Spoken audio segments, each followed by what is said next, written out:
আসসালামু আলাইকুম। ভিডিও বানাতে আছে। হ্যাঁ, আজকে রাত্রে আমার এই বড় ভাই আবুল হোসেন ভাই তার দোকান থেকে 50,000 টাকার মাল চুরি করে নিয়ে যাওয়া হয়েছে। ওই কোনাডাটা টিন কেটটা তার দোকানে ঢুকছে।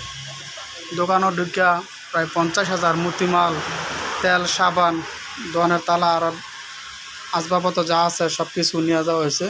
সিগারেট, বিড়ি সব কিছু নিয়ে যাওয়া হয়েছে। দোকান খাইলা করা হয়েছে, আপনারা দেখতেছেন। আপনাদের অবগতির জন্য এখানে স্ক্রিনে একটা নাম্বার দিয়ে দিতেছি। যে কোনো জায়গায় মালটি বিক্রি করবে, আপনারা এই নাম্বারে যোগাযোগ করবেন বা চোরকে দইরা উপযুক্ত শাস্তি দেওয়ার জন্য আমাদেরকে যোগাযোগ করে জানাইবেন। আপনারা জানাই দিতেছি। আপনার বলো দু একটা কথা বল।